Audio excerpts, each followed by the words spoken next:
தீவிரமாக மாறிவரும் நவநாகரிக உலகில் கொண்டாட்டங்கள் என்பது மதுபான விருந்துகளாக மட்டுமே மாறிக்கொண்டிருக்கின்றன. இதனால் ஏற்படும் விளைவுகள் உற்சாக மனநிலையை கெடுத்து முகச்சுளிப்பையே அதிகமாக்குகின்றன. கொண்டாட்டங்களை உருக்குலைக்கும் மதுவையும் அதனால் ஏற்படும் விளைவுகளையும் அவற்றிலிருந்து மீள்வதற்கான வழிமுறைகளையும் அலசுகிறது இன்றைய சிறப்பு பார்வை.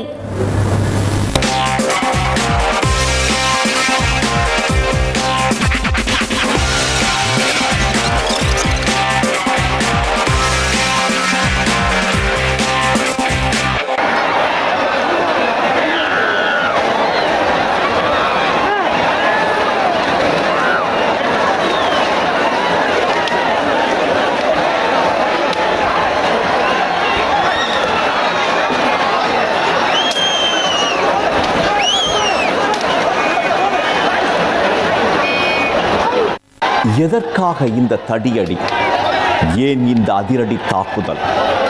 புதுவை கடற்கரையில் நடந்த புத்தாண்டு கொண்டாட்டத்தில் குடிபோதையில் திரண்ட சில இளைஞர்கள் கூடியிருந்தவர்கள் மீது நீரை பீச்சி அடித்து நடத்திய அட்டகாசத்தை தடுக்கவே இந்த நடவடிக்கை. எல்லாவிதமான கொண்டாட்டங்களும் இன்று மது போதையை அடிப்படையாக கொண்டு ஏன் நடத்தப்படுகிறது? குடிப்பவர்களின் நடவடிக்கைகளில் ஏன் நிதானம் இல்லாமல் போய்விடுகிறது? குடி அப்படின்ற விஷயம் ஏற்கக்கூடிய ஒரு சோஷியலி அக்செப்டட் பிஹேவியர் ஆயிடுச்சு இப்போது.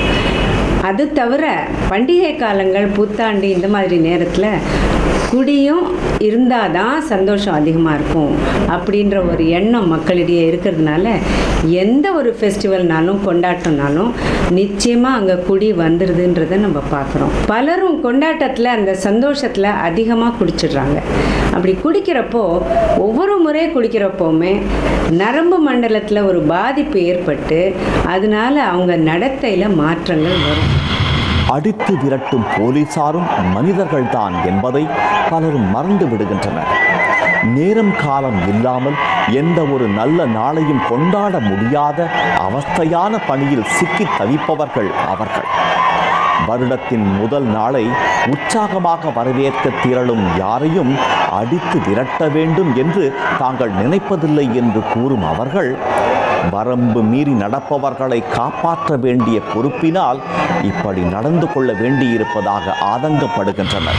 ஒவ்வொரு ஆண்டும் காவல்துறைக்கு இந்த புத்தாண்டு தினம்ங்கிறது ஒரு ஆர்டியல், ஒரு சோதனை காலமாக அமைகிறது. அவர்கள் இந்த மாதிரி கடுமையான நடவடிக்கை எடுப்பதை விரும்புவதில்லை. காவல்துறை எந்த காலத்தில் நீ வரதும் புத்தாண்டு தினத்தை எதுவும் போய் இளைஞர்களை அடிப்பதும் விரட்டுவதையும் அவங்க விரும்புறதில்லை. இருந்தாலும் இவர்கள் செய்கின்ற செயல்களின் காரணமாக அடித்து விரட்டுவது போன்ற ஒரு விரும்பத்தகாத செயல்களில் ஈடுபட வேண்டியிருக்கிறது. கேளிக்கைகளுக்காகவும் கும்மாளத்திற்காகவும் மூளையை கசக்கி திட்டமிட்டு இடம் பொருள் ஏவல் எல்லாம் பார்த்து பார்த்து கொண்டாட்டங்களில் இறங்கும் பலர் அதையும் முழுதாக அனுபவிப்பதில்லை என்பதே நிஜம். தங்களுக்குள் ஏற்கனவே இருந்த முன் விரோதங்களில் சிக்கி புத்தாண்டு கொண்டாட்டத்தையும் மோதல் களமாக்குவதுதான் கொடுமை. காத்திருந்து ஒன்றாக கூடி கண்ணாடி கிளாஸ்களை உரசிக்கொள்வோர் விடிந்ததும் தனித்தனியாக வீடு திரும்புவது இன்று சர்வசாதாரணம்.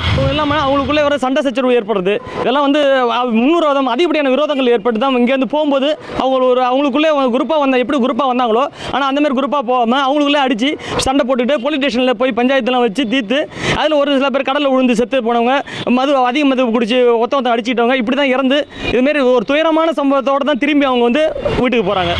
ஹாப்பி நியூ இயர் என்ற உற்சாக கூச்சல், 3 பேருடன் வேகமாக வட்டமடிக்கும் இருசக்கர வாகனங்கள், புகை சூழ்ந்த விடுதி அறைகளில் உடல் உரசியபடி நடக்கும் நடனங்கள் என புத்தாண்டு கொண்டாட்டங்கள் ஒரு வகை கடமையாகவே இன்று இளைஞர்கள் மத்தியில் பரவி கிடக்கிறது என்பதே நிஜம். வேடிக்கையும் வினோதமும் கலந்த மதிமயங்கிய போதை உணர்வில் அந்த கொண்டாட்டம் உயிர் பறிக்கும் விளையாட்டாக மாறி போகும் போதுதான் சோகம் நிரந்தரமாகி போகிறது. சில கண்டோன்மெண்ட் பகுதியில் போன வருஷத்தில் இந்த நாளில் ஒரு மாணவர் இறந்துட்டார்.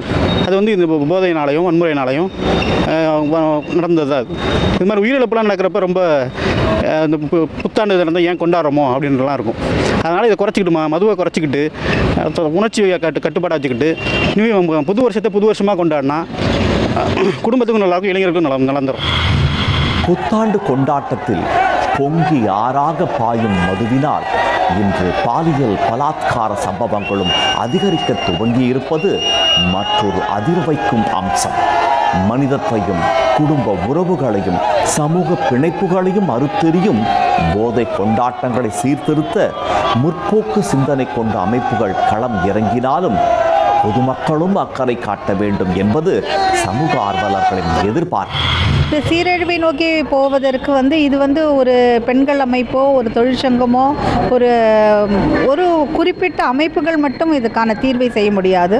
ஒட்டுமொத்த சமூகமும் அதற்கான ஒரு இணைப்பை ஏற்படுத்தணும். அப்போ இந்த மாதிரி கொண்டாட்டங்கள்லாம் ஆர்கனைஸ் பண்ணுறவங்க உருவாக்குகிறவர்கள் அதை நோக்கிய பயணத்தில் போனால் தான் இதில் இந்த சீரழிவுக்கு எதிரான ஒரு விஷயத்தை கொண்டு செல்ல முடியும்.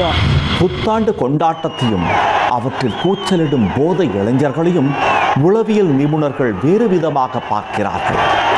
சிறு வயது முதல் வெளிப்படையாக பேசி பழகாதவர்களும் எதையும் மீற துணியாமல் உள்ளுக்குள் போட்டு புதைத்து வைத்த குழந்தைகளும் வளரும்போது முரடர்களாக மாறும் வாய்ப்பிருக்கிறது என்பது அவர்கள் கருத்து. எனவே பெற்றோர்களும் தங்கள் பிள்ளைகளை அரவணைத்து வளர்க்க வேண்டும் என்கிறார்கள் அவர்கள். குழந்தையிலிருந்தே அம்மா அப்பாவும் என்ன பண்ணணும், தன் குழந்தைக்கு நல்ல நம்பிக்கை கொடுத்து எப்படி பிஹேவ் பண்ணணும்னு சொல்லி கொடுக்கும்போது இந்த மாதிரி வயலன்ஸ் நம்ம என்ன பண்ணலாம், குறைக்கலாம். இந்த மாதிரி அம்மா அப்பா சின்ன வயசுலேருந்து டீச்சரோ ஸ்கூலோ சொசைட்டியோ நம்ம உணர்ச்சிகளை எப்படி சந்தோஷத்தை வெளிப்படுத்தணுங்கிறது சொல்லிக் கொடுக்கணும். நாளை நாட்டின் தூண்களாக நிற்க வேண்டிய ஒரு தலைமுறை குடிப்பழக்கத்தால் எப்படி அழிந்து கொண்டிருக்கிறது என்பதை தெருவுக்கு தெரு கடைகளை திறந்து வைத்து விற்பனை இலக்கு நிர்ணயிக்கும் அரசும் உணர வேண்டும். எது எப்படியோ புத்தாண்டு என்பது வெறும் ஒற்றை நாள் மட்டுமல்ல, மாற்றம் ஏற்படும் என்ற நம்பிக்கையுடன் நமது வாழ்க்கை பயணத்தை தொடர கிடைத்த மேலும் ஒரு ஆண்டு என்பதை உணர்ந்தாலே போதும். நாம் பார்த்த வான வேடிக்கைகள் நம் வாழ்க்கையிலும் பிரகாசத்தை கூட்டும். சன் செய்திகளுக்காக திருமேனி சரவணன்.